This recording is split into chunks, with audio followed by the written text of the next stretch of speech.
My role is to bring to our attention a part of our business we tend to overlook, very often at great cost to us, especially depending on which part of the business world that we operate in. I'm talking about personal branding and service delivery.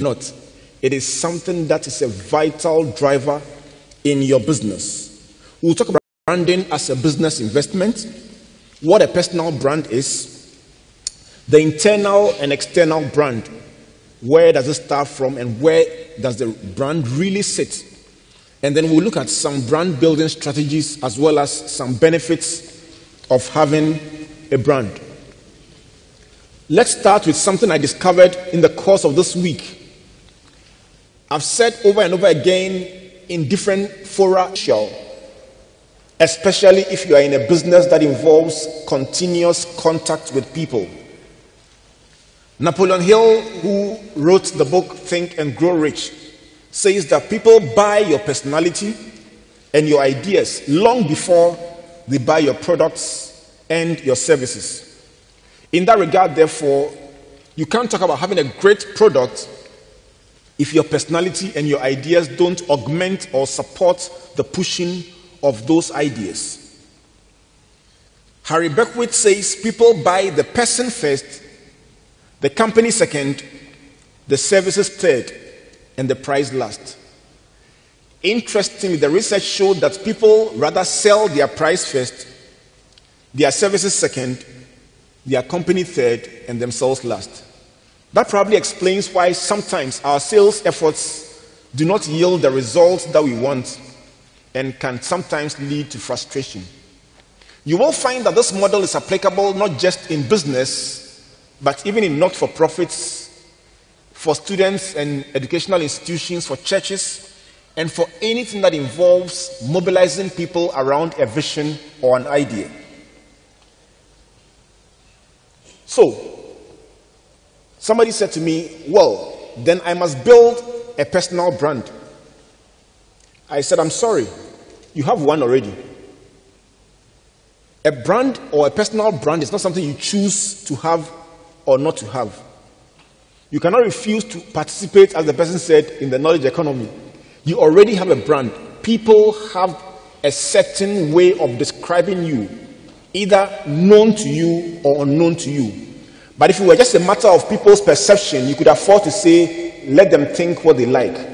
But that perception is driving how many doors open to your business and how many doors remain closed. And as if that were not enough, it also determines how wide those doors open and for how long they remain open. So the choice is not about whether you can have a personal brand or not. It's about whether the brand is positive, negative, or maybe neutral. And so I found this quote on a website that says, even individuals need to develop a brand for themselves. Whatever your area of expertise, take steps to make people think of you when they think of your field. Let me pause at this point to say that many times when we think about brands, we think about BMW. We think about great cars, great companies that have produced things all over the world. We think about Nike, Microsoft. Lots of names come to our mind. But the point this quotation is making is simply that individuals also need to build brands for themselves, mindful of the fact that that is what will help you to be able to be established as an authority in your field. It is obvious that when it comes to certain fields of endeavor, some names pop up automatically. It is not accidental. The challenge is for you to determine that when it comes to your field, your name must come up. And that is the whole idea behind brand building. So one may ask, what exactly is a personal brand? This is a definition you could work with. You can call it the personal identity that stimulates a meaningful emotional response in another person or audience about the qualities or values a person or a business stands for. So people connect to you with a certain emotional feeling or response. Sometimes you mention a name or you mention a product or a service And people are like, oh, that's an emotional response, a feeling that this is something I want to connect to. And that loyalty can get so strong that people literally fight for that brand. Somebody said to me, I was sitting in a place, a public place, and somebody said something negative about my mentor. And I walked away knowing that they were wrong. But as I was leaving, I felt I should have corrected them. And I was driving into the circle traffic, but I felt this was important. So I went all the way through the traffic to circle, made a U-turn, came back. Luckily for me, found them, went over to them and corrected them. And after that, I went home feeling very happy. This is somebody who has built loyalty to a mentor that he sees as a brand. And he feels an obligation to correct a wrong perception about that brand. Connections to a brand tend to be emotional. And if you can get people to connect to your business, your brand, your person, if you are a service performer or deliverer, in that way, you can form long-lasting relationships. The question then pops up, who needs a personal brand? You say, as for me, I work in this company. I don't even think I need a brand. Well, if your success depends on the cooperation, the support, the response of other people, you need a great, not just a personal brand, but a great personal brand. A lawyer, a pastor, a politician, a sales executive, an air hostess, a minister, a lecturer, an artist, an author. Everyone whose success depends on the response, support, or cooperation of other people needs to build a solid brand. Tell somebody that's you. Tell the person with a bit more of conviction. Tell the person that's you. It is no longer important to have a personal brand or a great personal brand. It is now indispensable. You can't do without it. I found out that it happens to be the missing link in service delivery. The law of the chain says that the strength of a team is impacted by its weakest link. And so in delivering your service or building your company, if there is a weak link somewhere in the system, no matter how strong the other pillars are, that weak link will cause the chain to break. And so your full capacity is informed by the weakest point in the service delivery chain. Let me submit to you that unfortunately for some of us, that missing link happens to be our personal brand. The way we package ourselves, the way we have grown our brand over time, either out of ignorance or out of a certain feeling that I don't really care, but you can't afford not to care anymore. As we'll find out as we go along. Services are becoming a very dominant part of economies all over the world. Look at America, look at even Ghana. With the rebasing of our economy, services have grown to become an integral part of the GDP of our country. If you are involved in any kind of service, you must understand that that is the driver, the focal point, the fulcrum around which economies are rapidly growing around the world, especially those that do not have the blessing of natural resources. Having said that, therefore, what makes services unique? They're intangible. When I finish talking, you can't say, well, let me show you the message. It's not in your hands. It's released into the atmosphere, and that's it. A service is often intangible. And so if you don't find ways to tangibilize the intangible service, it goes, and that's it. There's nothing to show that there was something that happened. And so, knowing that it must inform the building of a brand. The second thing is that service delivery is inseparable. And that means that in delivering the service, you connect to the person you deliver it with. You deliver it to. Your barber has to be next to you, cutting your hair for you. I have a very intelligent barber. He managed to convince me not to come to his barbering shop and that he would instead come to my house to cut my hair and charge me 5 times the price. And I succumbed because he convinced me that I was a big man and I shouldn't come to his barbering shop. But that's all part of the knowledge economy. He managed to tell me a very good story, and I accepted it. So every week he makes 5 times from me what he makes from the other people. But that's what it's all about. And so the service is inseparable. When he's cutting my hair, we talk about football and a lot of other things. And I look forward to that moment because we support opposing teams and we argue about results, especially when his team loses. The hair cutting is fun. When my team loses, I ban the discussion on soccer and we focus on other things. I'm the one paying. Services are also variable in the sense that sometimes you can cut your hair great, and especially for ladies, sometimes the hairdressing is awful. And you can't sometimes determine the day that she will be at her best when she's cutting your hair. And so there's some variability in the service. A speaker can perform once and the next time be quite average in their presentation. And you say, oh, well, today he didn't come to the party. Pastors can preach great sermons and sometimes average sermons. And so there's a variability in the service delivery model that does not guarantee that you would always get a great experience. Then there is the perishability. That means that you cannot pack it and keep it and say, I've stored it, get 1, get 2. It is delivered there and then, and when it finishes, it's all over. In the light of all these, why is it important for us to build a brand? Research seems to suggest that whilst service delivery is different from product buying or product sale, the behavior of customers remains the same. They want to inspect what they are buying. They want to connect to it.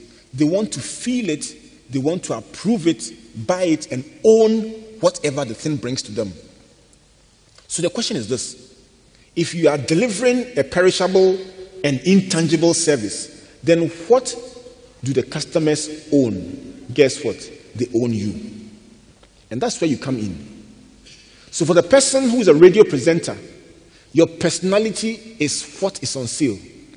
That is why sometimes a person who is greatly loved can stand on stage, or appreciated can stand on stage and say a few words and people are clapping and all over themselves. And you say, but I could have said that. It's not the words people are applauding, it's the person. So a person who is hailed, all over the world can come to Ghana, climb the stage and say, God bless you, folks, God bless you, and God bless you again 7 times. And he goes back to his seat and people are clapping and they're like, oh. And you're telling yourself, if it was God bless you, I could have said it 100 times and much more. It's not what the person said. It's the person. So that's how come when you become a loved or a beloved author, when your next book comes out, people buy the book and they say they are buying the person's latest, John Maxwell's latest, or maybe Albert Comfort's latest, not necessarily knowing what is in the book. They are buying the author before the message.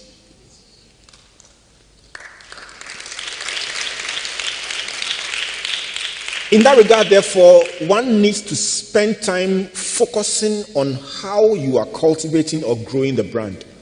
The next thing is competition. In the previous economy that we were used to, one would say that my competitor is the one next door who opens a business that produces the same thing or a similar product as mine. Today we understand that when we talk about a soft drink, it is not necessarily, or we talk about the drinks market, it's not necessarily the one producing a competitor soft drink, but it's about share of throat. And so analysts are calculating how much of your throat that they own. Very, very bizarre calculation. But that's how far it has come. And so today your competitor could be some with the flow of technology and with social media making things so level. Your competitor may be sitting in a remote part of Asia, competing with you on an hourly basis. Everywhere you find yourself in the world, we are connected in ways you can't believe. So there is fierce competition. Barriers to entry are low. You start something, the very next day somebody starts the same thing. Sometimes they do creative modeling. They take what you are doing, break it down, observe it closely, and replicate the same thing and compete with you. You have no choice. Then there's information overload. It is said that if you, in your first 10 years, you come face to face with about 8 million adverts. And I'm like, woo. You are literally under barrage from different information, different models. And with the influx of the internet, I found out yesterday that every 45 minutes, the amount of information on the internet doubles. You say, wow. So it's competition out there, very, very keen, and there's information overload. Is there hope for you? Yes. Simple solution. If you can, and this is by Al Rice and Jack Trout, who wrote the 22 Immutable Laws of Marketing. They say if you can, be first. And if you can't be first, create a new category in which you can be first. Leave it for them. If you are battling for space in a market and it's not allowing you to take space, remodel your business, which is what Martin will talk about. Redefine it, shift a little from the zone where everyone is battling for space and create a new category in which you are the first. And it doesn't require much. It's just a little shift. Sometimes I see it like the way we used to use Akasanoma radio some time ago. You can be on a particular channel and assume you are on a particular channel and listen for a whole hour until the news comes up and they mention the station's name and you are like, oh, I thought I was on this channel because it wasn't digital. You tune by trial and error. And sometimes our lives are on the trial and error bandwidth. But I believe that in the times in which we are coming, you could literally tune your channel a little to the right and fall on the exact channel that you are looking for. And that is what will bring the transformation in your business. So find a category or an area in which you can be first. How do you do it? How do you build a brand? Somebody says, I think I am good. I think I'm beloved. I think I'm great. You look in the mirror in the morning, you sing, how great thou art. The sad news is that it's not about what you think. There are times when the story about the emperor is naked. Everybody knew there was something wrong, but in his mind, he was very fully clothed. Sometimes our perceptions about ourselves are not synchronized with how the whole world sees us, and that can be very dangerous. And so, Al Rice and his daughter Laura wrote another book, and they've branded the concept of 22 immutable laws. And they wrote the 22 immutable laws of branding. And they say, branding is about reserving a word or phrase in the mind of other people. When people mention your name, what word comes to their mind? Ask the person next to you, what word? What word comes to their mind? Is it troublesome? Is it caring? Is it forceful? Is it talkative? There is a word that definitely comes to the mind of people when your name comes up. And you either know it or do not know it, but the word is there. And so, what Al Rice and his daughter Laura were saying is that it starts by deciding what kind of emotion do I want to elicit from people when my name comes up. What kind of feeling? Mercedes-Benz says, I want people to feel good, to feel important. And so the next thing after describing the emotion is to capture it in a word or a phrase. When MTN says everywhere you go, they are trying to use a few words to capture an experience that wherever you go, you will find their brand. So Mercedes-Benz says, I want people to feel important. Then the word becomes prestige. BMW says the ultimate driving machine. And so you capture it in a word or a phrase. But that would be inadequate if you stop there, because you can have that word, and if your actions, your structures, the behavior of your staff, or your personal behavior does not corroborate that position, there is a brand contradiction, and that can be very dangerous. So beyond the emotion and the word, the third point is intentional behaviors. That means that behaviors that support what you say you want to do. If you want to care for people, your actions must support that position, not just support them, but it must be consistent. 3 critical success factors that would help you to do that. 1, there must be congruence. Congruence between the person on your social media network, the person on your inside, and the person on the outside. Sometimes there is duality, or maybe oligopoly, for lack of a better word, Martin. Sometimes you find people having different personalities on different platforms, and that can be dangerous in brand building. There must be congruence. There must be consistency.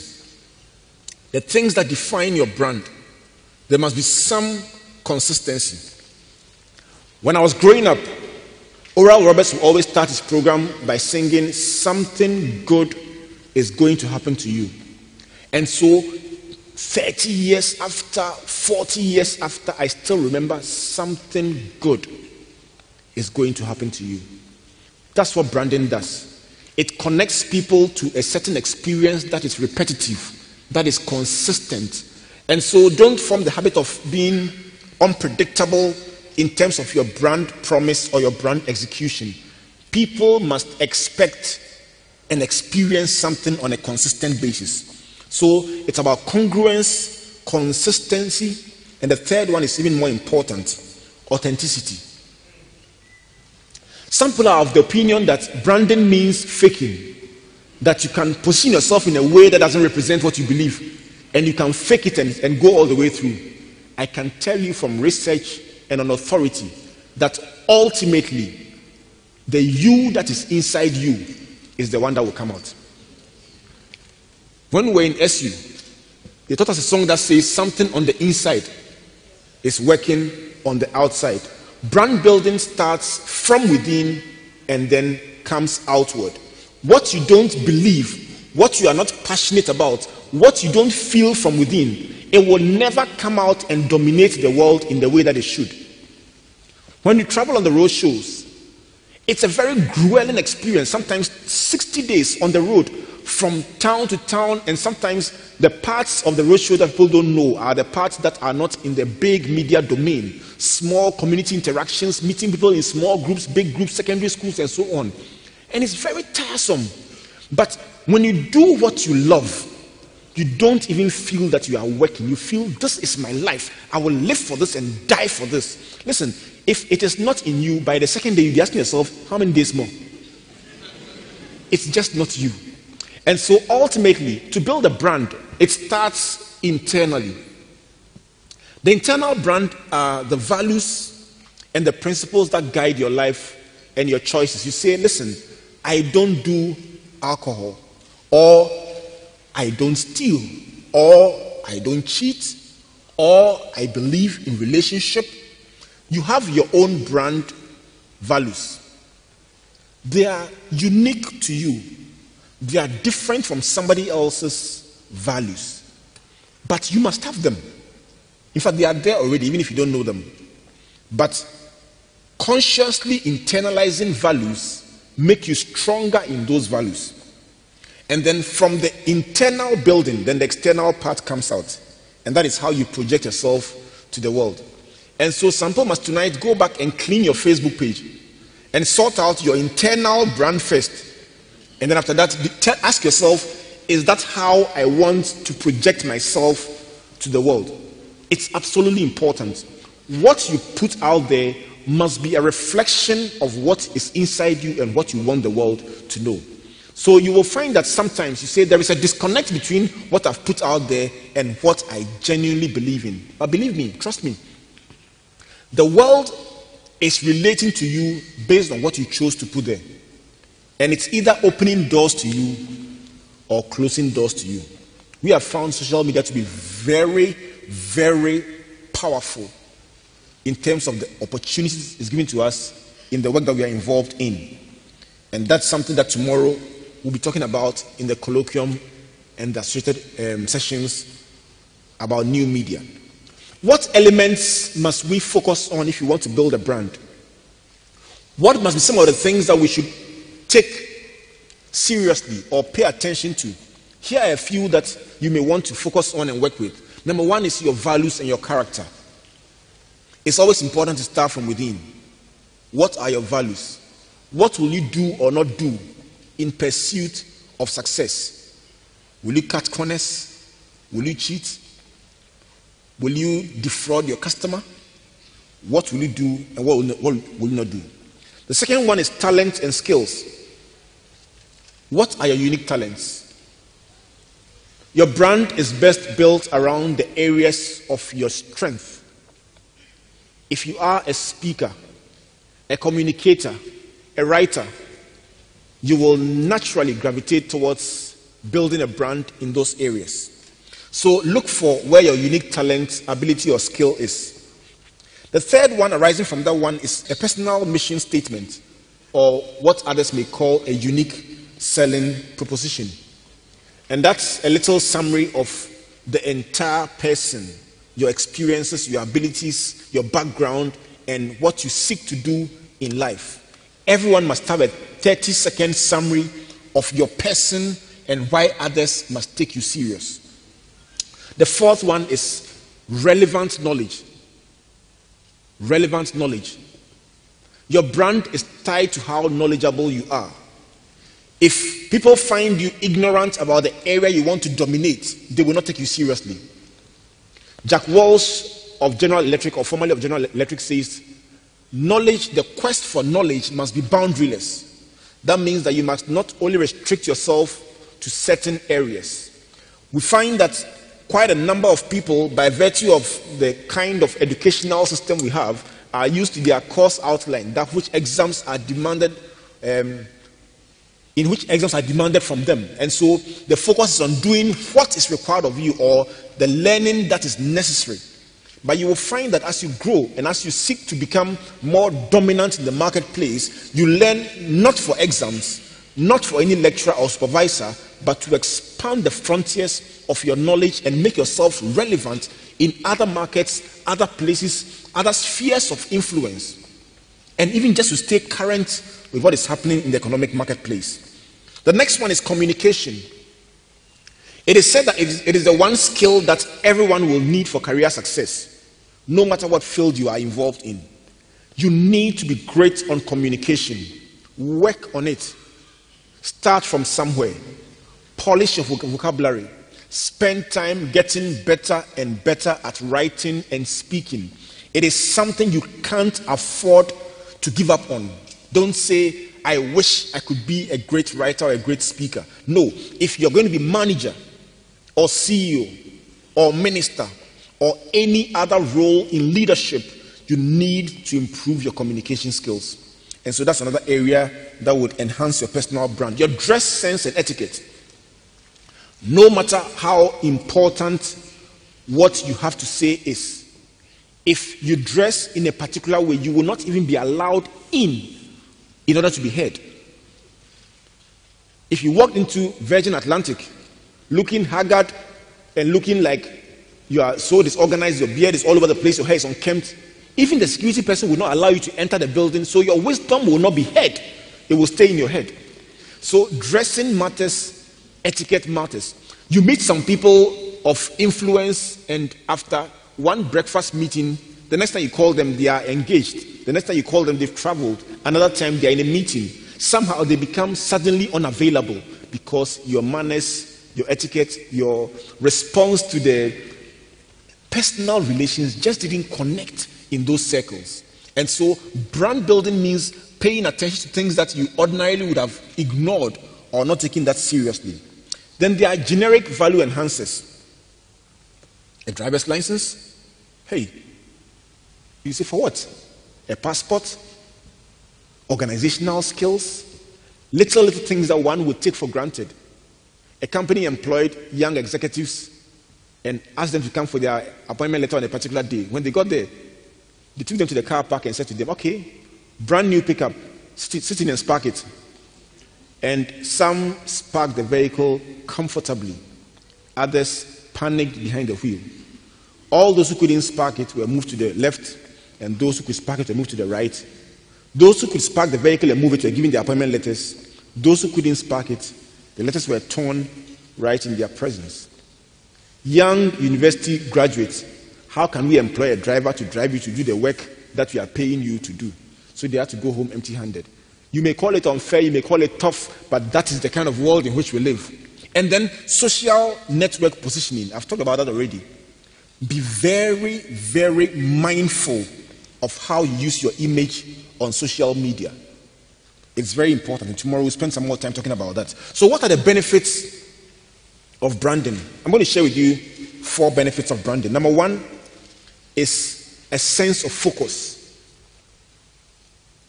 It is difficult to accomplish great things if you dissipate your energies in different directions randomly.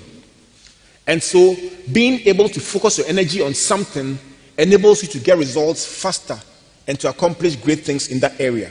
Therefore, being able to identify what you are good at and building a brand in that area gives you a clear sense of focus. It gives you a definition. It gives you an identity. When your name comes up, people are clear what to associate with your name.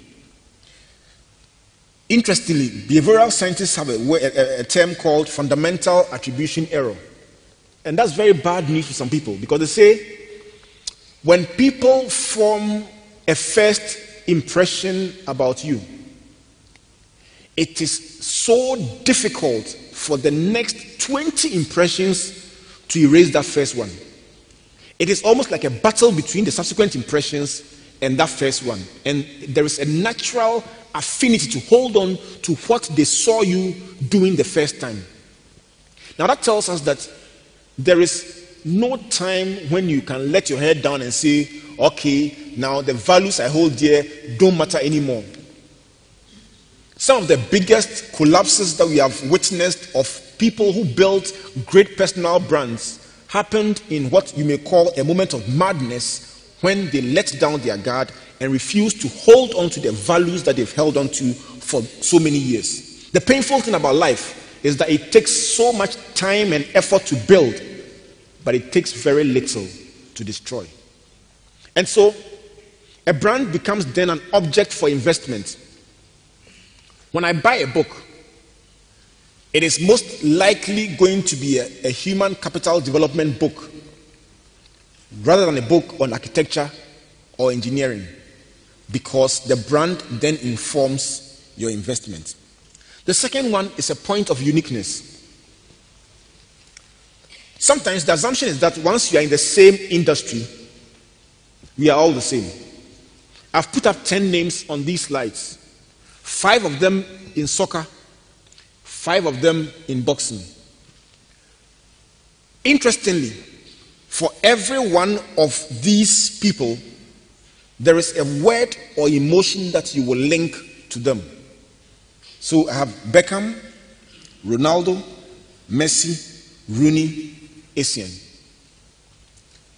Either you have a word or the press has a word. Whichever way you look at it, there is a word that is linked to these people. And so when I mention Beckham, what comes to your mind? Free kicks. Okay. What about Ronaldo? Pardon? Advertising or diving. Okay. What about Messi? Genius. Dribbling. You have owned a word in your heart for him. And Rooney? Did somebody say bald head? Or boxer? What about Essien? Pardon? Engine room. So you see, the words may vary, but they speak of your own expression, your own response to the brand. Let's cross over to boxing. Now what we're trying to do is to show that the industry may be the same, but the perception about the brand varies.